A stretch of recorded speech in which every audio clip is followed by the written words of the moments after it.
Bertemu kembali dengan Aden Nur Priyatna Ibrahim dalam Bincang Velop.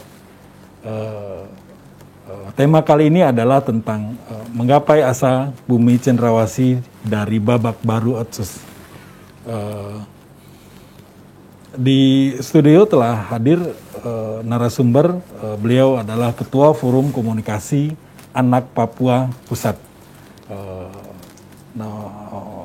Bang Semi Jenggo.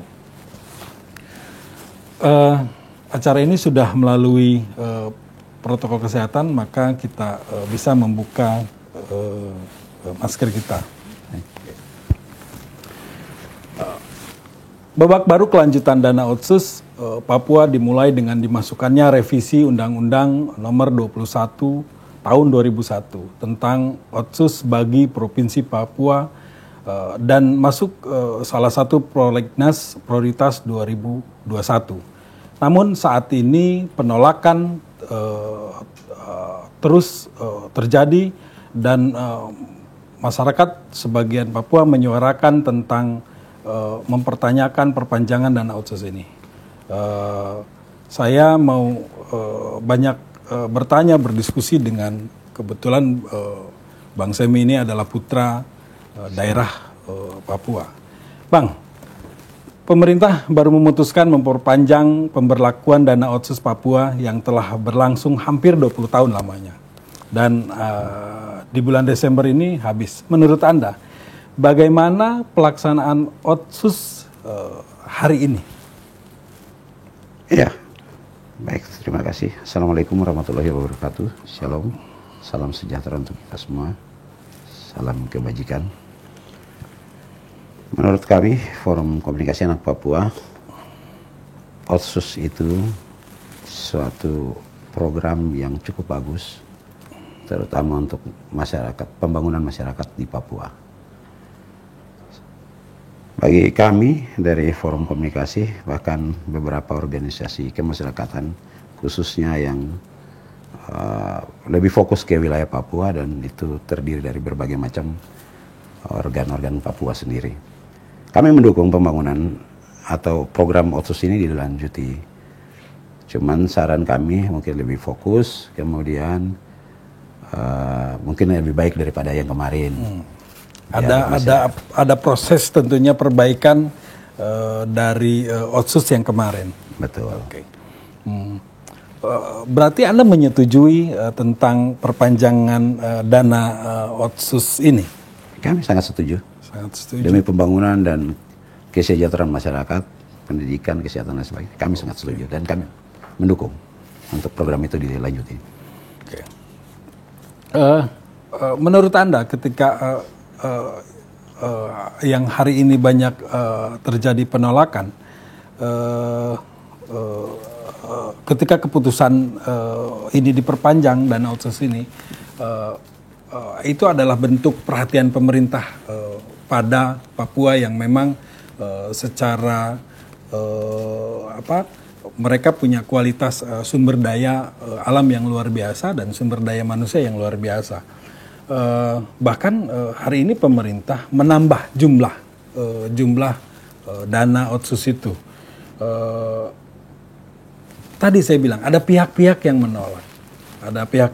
menolak, yang kebijakan tersebut, penolakan kebijakan tersebut. Menurut Anda, apa penyebab penolakan itu?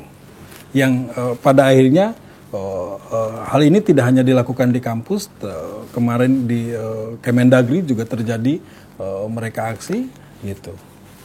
Iya, jadi mungkin kembali seperti yang awal saya sampaikan bahwa program ini sangat baik dan mungkin lebih membenahi kembali yang kemarin.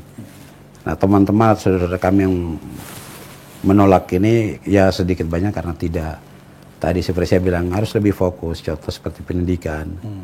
Ya, contoh kasus seperti pendidikan yang tadi saya sampaikan itu, ada kan saudara-saudara kita yang tidak, mereka karena jauh dari wilayah kota, akhirnya mungkin ya itu mereka tidak bersekolah dan sebagainya.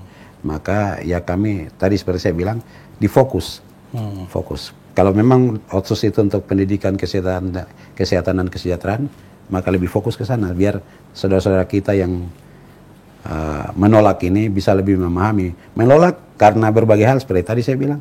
Mungkin karena menolak karena kurang pendidikan di sana. Jadi mereka tidak memahami sebenarnya manfaat daripada otsus ini untuk apa. Dan siapa yang akan merasakan? Bukankah pendidikan hari ini sudah mulai menggeliat dengan apa yang dilakukan oleh pemerintah dari dana otsus itu mulai difokuskan pada pendidikan? Betul. Seperti saya sampaikan bahwa otsus ini kan pendidikan, kesehatan, dan kesejahteraan. Dari awal saya bilang lebih fokus. Kalau memang pendidikan, oke, program pemerintah sementara membangun tentang pendidikan, kami bersyukur dan berterima kasih. Tapi lebih lagi ke tadi wilayah-wilayah yang mungkin tidak tersentuh atau tidak mudah dijangkau oleh pemerintah. Jadi mungkin lewat sekolah.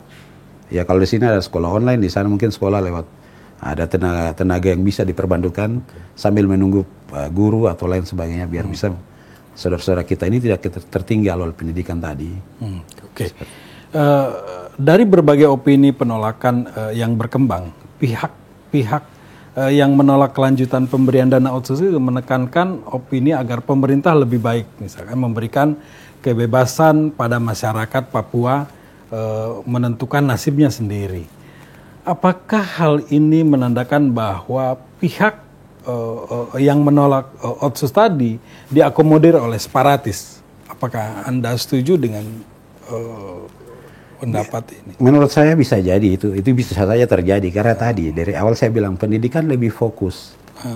Nah, saudara-saudara kita yang tidak mudah dijangkau, contoh ada di beberapa kabupaten, ada beberapa daerah terpencil yang susah dijangkau oleh pemerintah, dalam ini dinas pendidikan dan lain sebagainya. Nah, kalau memang susah dijangkau, di sana ada aparat kita, ada tenaga medis atau apa, tenaga-tenaga profesional yang ditugaskan di sana. Mungkin ada program pendidikan khusus kepada mereka untuk diperbantukan sebagai guru sambil menunggu program atau guru yang akan ditetapkan di sana. Nah, akibat daripada ini yang membuat mereka tidak memahami mau dibawa kemana, maka mereka mudah dipengaruhi oleh pihak ketiga. Akhirnya muncul penolakan, bahkan sampai dengan pernyataan referendum atau misalkan diri daripada negara NKRI ini. Nah, itu akibat dari pendidikan. Akibat dari pendidikan. Ya. Ketua Forum Komunikasi Anak Papua Pusat, ini sudah terbentuk di berbagai provinsi atau gimana? Untuk sementara kami baru Jabodetabek sudah. Ya, Jabodetabek, terus beberapa daerah macam di Bali, Indonesia Timur lah, kebanyakan Indonesia Timur, NTB, NTT, Maluku, sampai ke Papua. Propaganda penolakan kelanjutan pemberian dana otsus tidak hanya dilakukan di dunia nyata, namun juga disebarluaskan melalui media sosial dengan tujuan agar dapat menarik dukungan masyarakat lebih luas. Bahkan ke level internasional, pada level internasional. Menurut Anda, bagaimana cara melawan propaganda tadi, termasuk di dunia internasional? Baik, kalau menurut saya, kita jangan lawan dengan propaganda, tetapi kita lawan dengan pola pendekatan. Pola pendekatan. Wilayah Papua itu lebih banyak dengan nilai kasih. Kalau ada yang buat kekerasan, jangan dilawan dengan kekerasan, tapi dilawan dengan kebaikan. Nah, inilah yang bisa merubah. Dan propaganda itu tidak akan mungkin bisa berlarut dan mempengaruhi banyak orang, tidak akan mungkin. Karena perlakuan tadi yang saya bilang, kita lakukan dengan pendekatan. Ya, kembali masyarakat Papua itu lebih banyak menerapkan yang namanya nilai kasih. Ya, mohon maaf itu ada satu kalimat yang selalu bunyinya begini, kasihlah sesama manusia seperti dirimu sendiri. Jadi dia lebih mengasihi orang apabila orang itu datang dengan baik. Tapi kalau orang itu datang dengan kekerasan, maka dia lebih keras. Nah, itu seperti itu. Jadi kalau menurut saya propaganda itu tidak akan mungkin berlarut-larut dan tidak akan mungkin mempengaruhi banyak orang apabila kita melawannya dengan kasih tadi. Ada kasus misalkan mahasiswa yang dibiayai oleh LPDP dan hari ini dia kuliah di luar negeri dan dia melakukan propaganda. Bagaimana itu? Ketika pemerintah sudah tadi bahasanya adalah kasih kasih sayang. Oke. Iya. Jadi seperti saya bilang, propaganda ini mau diangankan di dalam negeri, di luar negeri, bahkan di ujung bumi sekalipun, tidak akan mungkin. Ya banyak contoh lah, seperti bagaimana kita membersihkan kotoran kalau cuma gunakan satu batang lidi. Ya. Nah seperti itulah.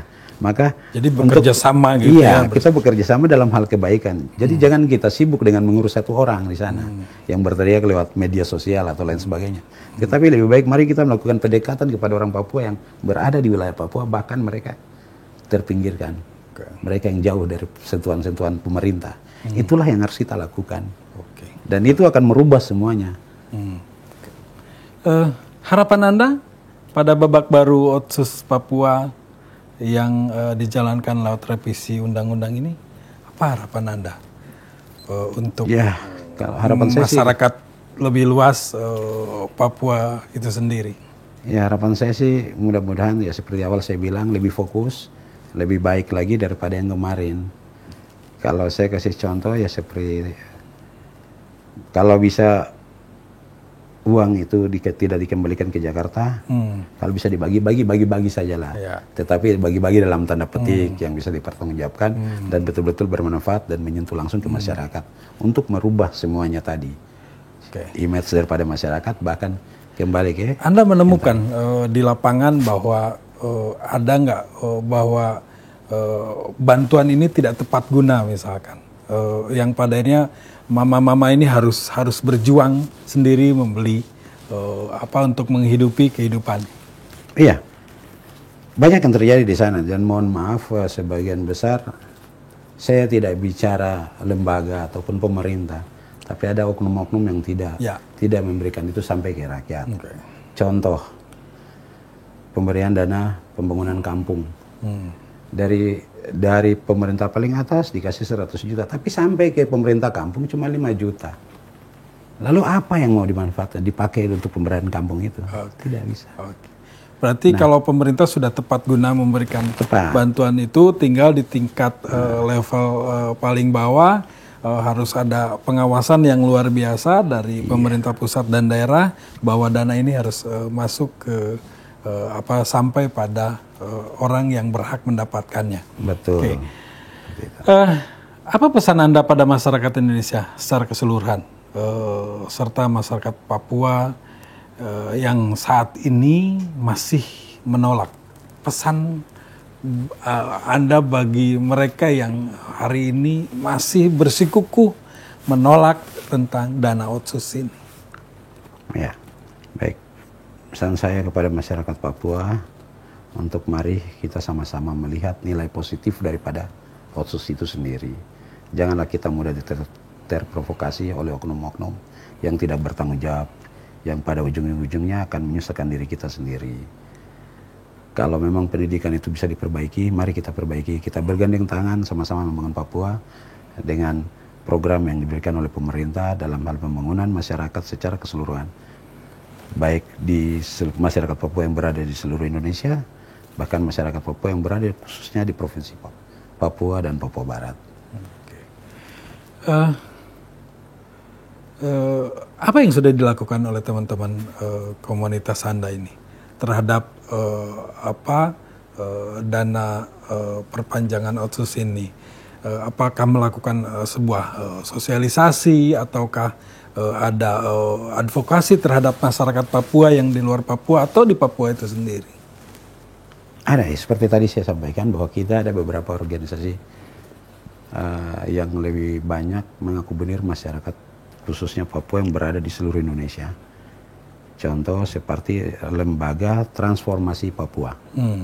Itu ada kita beberapa ormas yang tergabung dalam lembaga itu memberikan sosialisasi dan lain sebagainya terhadap pembangunan di Papua, pendidikan dan lain sebagainya.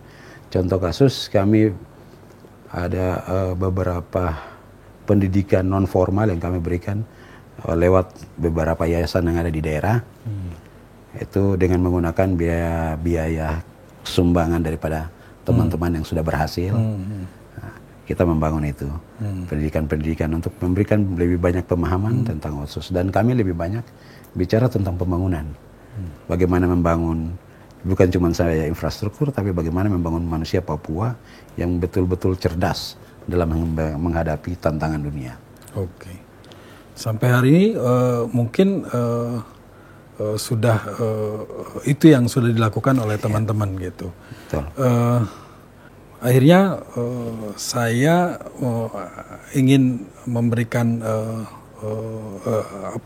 satu pengertian buat teman-teman yang mungkin di luar sana yang masih menolak bahwa tidak ada pemerintah yang pada akhirnya tidak sayang pada masyarakatnya gitu. Saya pengen Anda closing statement untuk bincang kita kali ini. Ada closing statement dari Anda untuk masyarakat Papua. Ya, kepada masyarakat Papua, saya atas nama Ketua Forum Komunikasi Anak Papua mengucapkan terima kasih kepada saudara-saudara yang mendukung program Otsus dan kepada saudara yang belum memahami tentang Otsus. Mari kita bergandeng tangan sama-sama, mari kita saling bercerita, mari kita saling tukar pikiran demi pembangunan manusia kami, manusia Papua, untuk lebih maju dalam menghadapi seluruh tantangan, baik tantangan di dunia maupun tantangan yang akan datang di seberang sana. Terima kasih. Terima kasih Bung atas informasi, atas ilmu yang diberikan pada diskusi kali ini, pada bincang kali ini. Akhirnya saya Adenur Priyatna Ibrahim undur diri. Assalamualaikum warahmatullahi wabarakatuh.